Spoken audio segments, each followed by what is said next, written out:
There are questions that seem harmless, but in truth, they're invisible knives that cut deep into the soul. If you don't notice them, they turn you into someone else's puppet.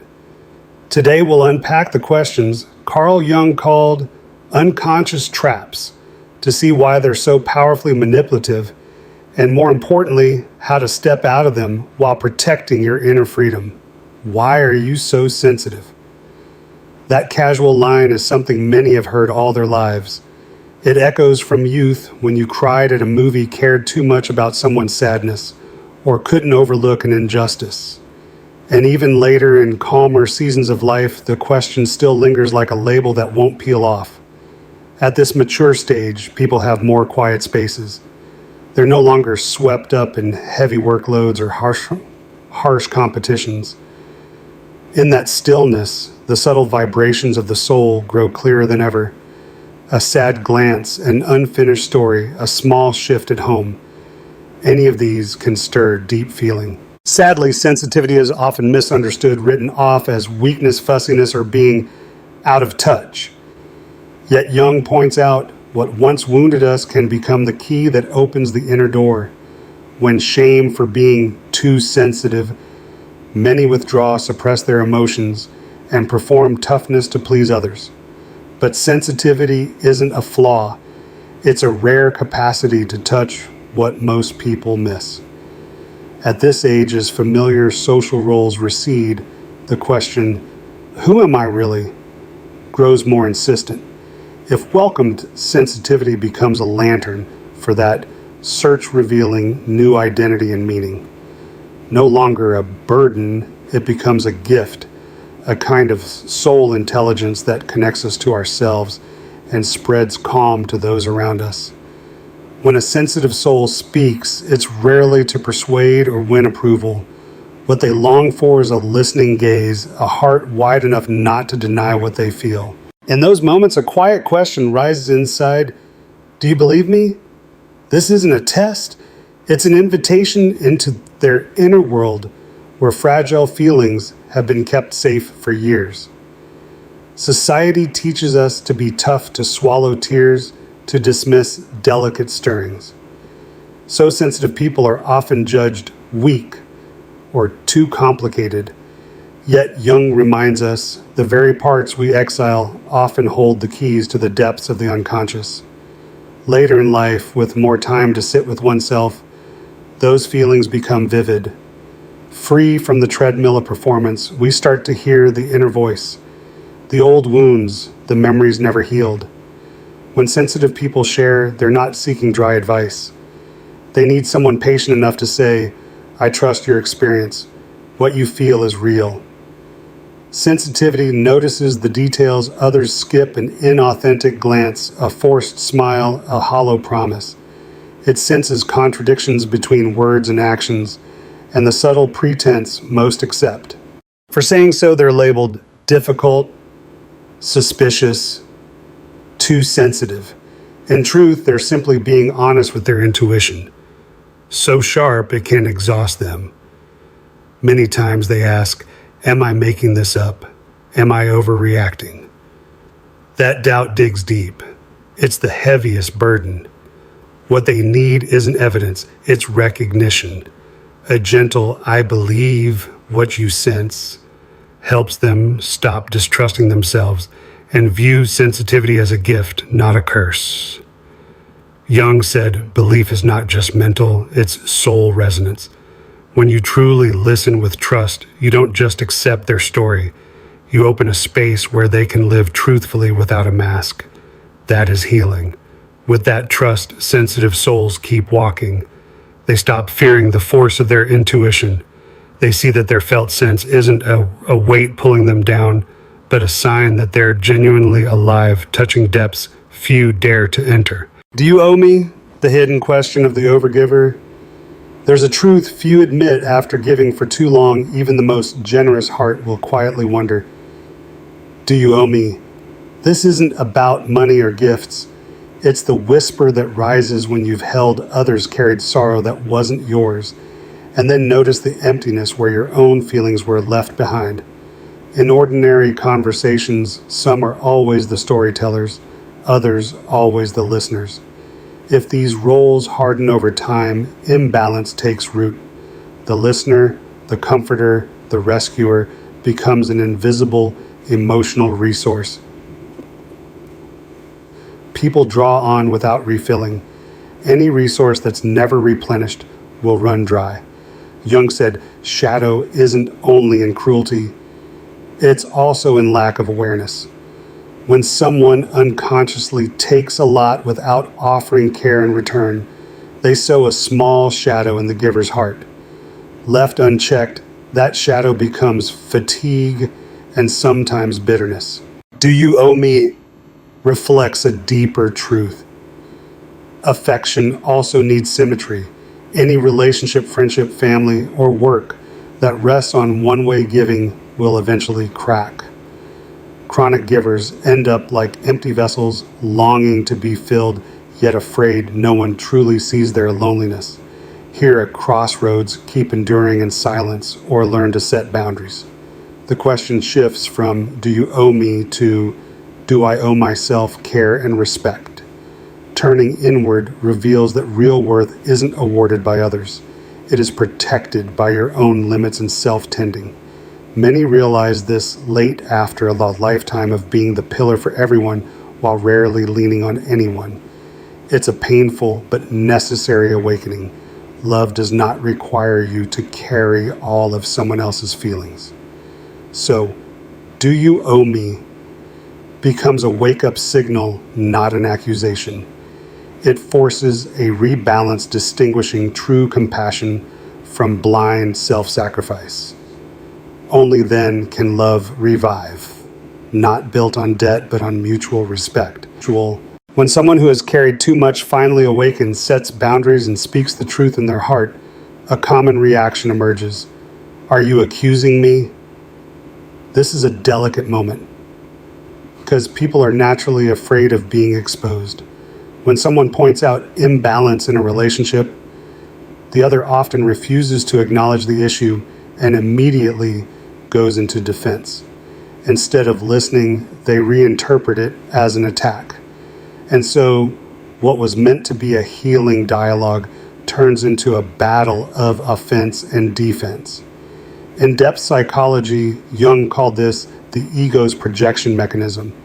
Those unwilling to face their own shadow often throw it outward, assigning to others the very responsibility they cannot bear themselves. When you say, I have felt exhausted from always carrying your emotional burdens, what the other hears is, you're calling me selfish, you're accusing me. This, in truth, reflects a painful reality. Many adults still carry old wounds. They cannot endure having their shortcomings pointed out because deep inside they have grown too familiar with shame and judgment since childhood. As a result, any form of feedback is misheard as accusation. Here, the empath must remain steady and clear. Setting boundaries is not accusation. It is an act of self-protection. It is like putting a fence around a garden to keep the flowers from being trampled. No one accuses the gardener of wrongdoing for caring for their garden, and likewise, no one should be seen as bad for protecting their soul from exhaustion. Yet this defensive reaction often creates a thick fog in communication.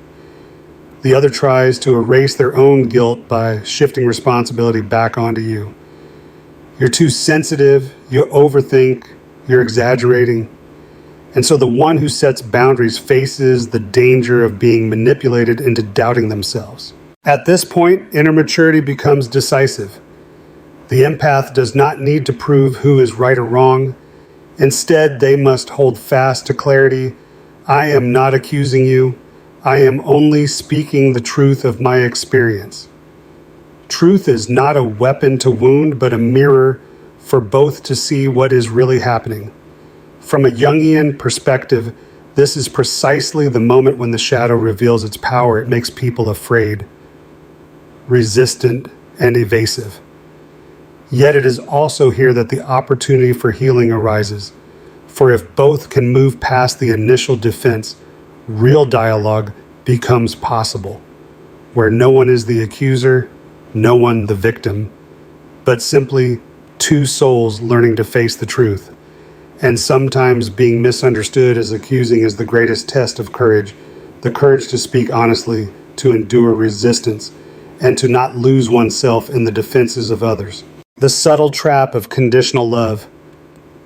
One of the most insidious phrases many have heard or even spoken themselves is, "If you truly loved me, you would." It sounds harmless, but it carries tremendous weight. It places love, care, and connection on the scale of conditions. Suddenly, love is no longer a natural presence, but a pressured negotiation.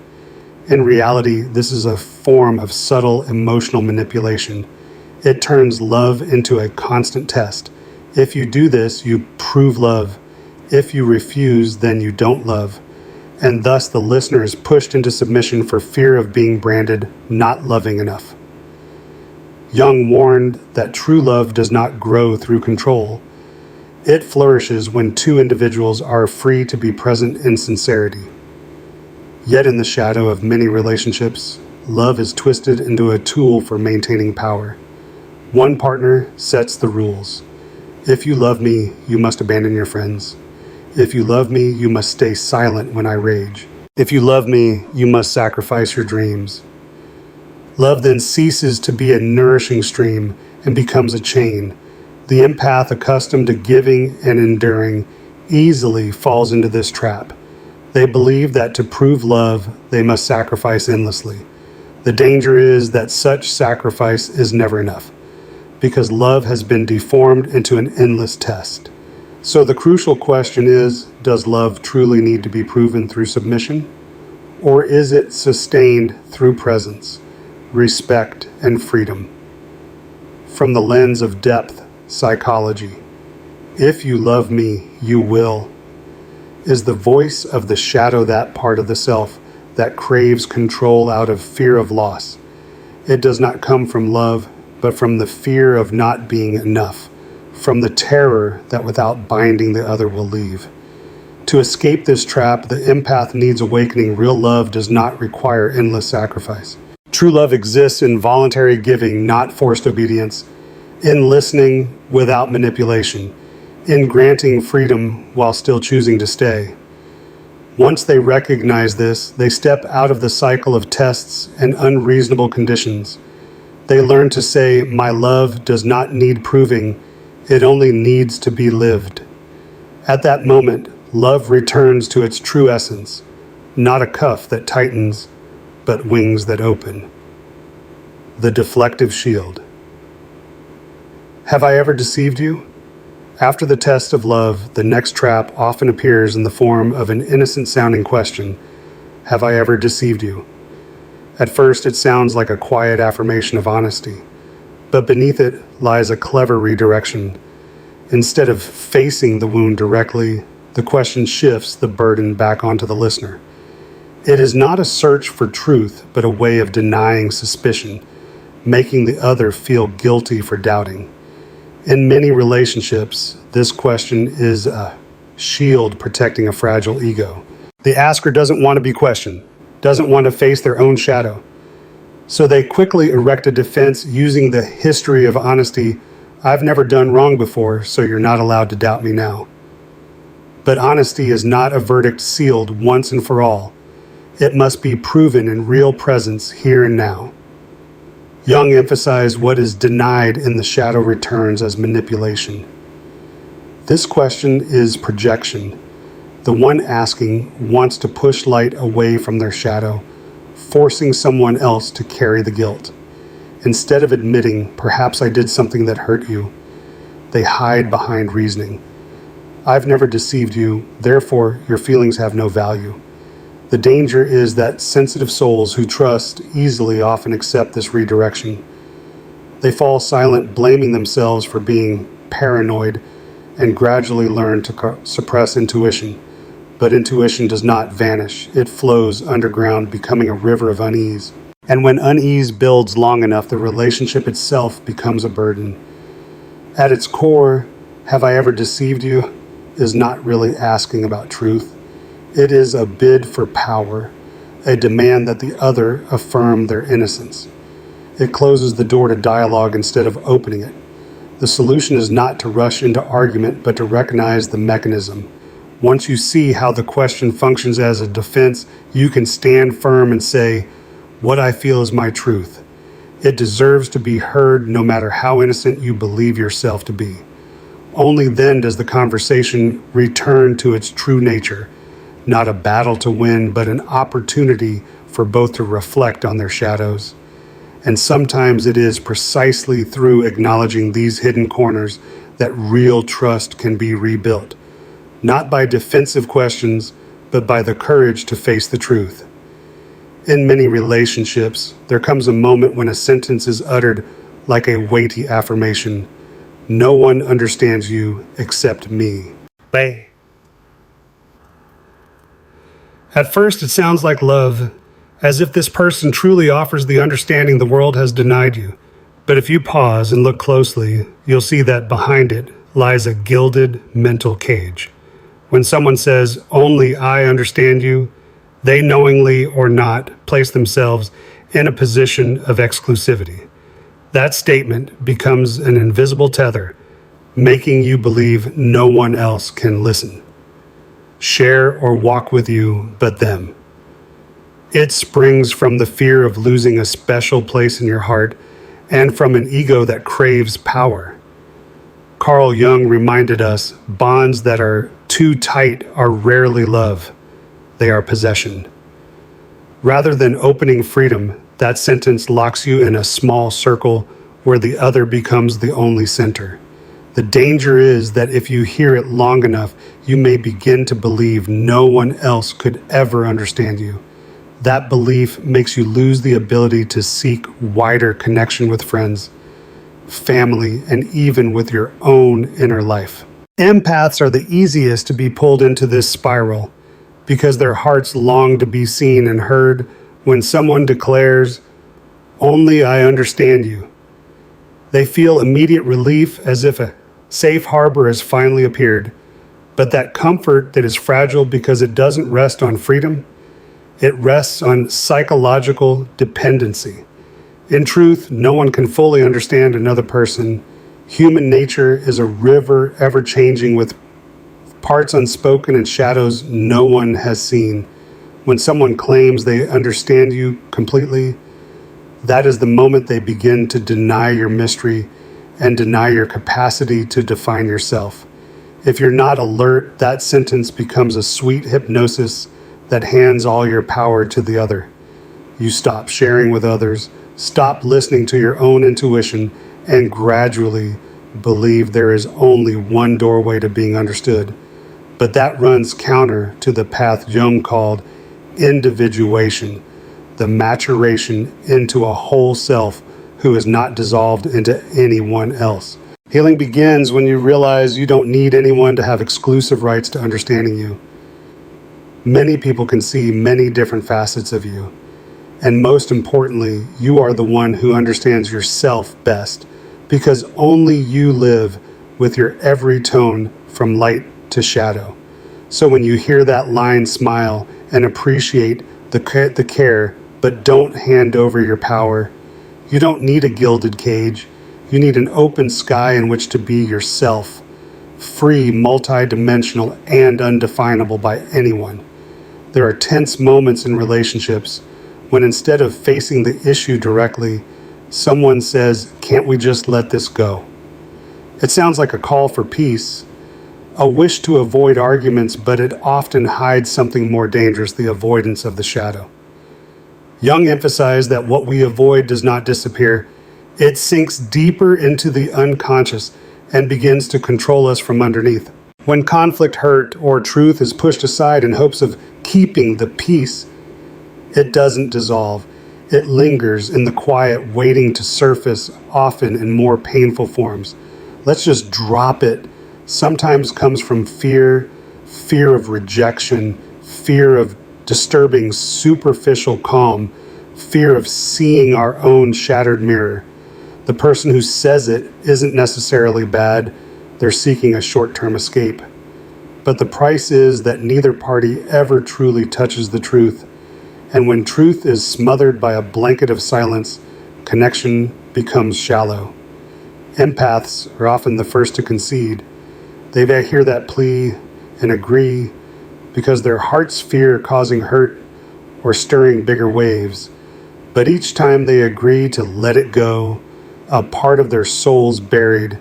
They grit their teeth and endure, believing they're preserving the relationship while in reality they're abandoning their own voice.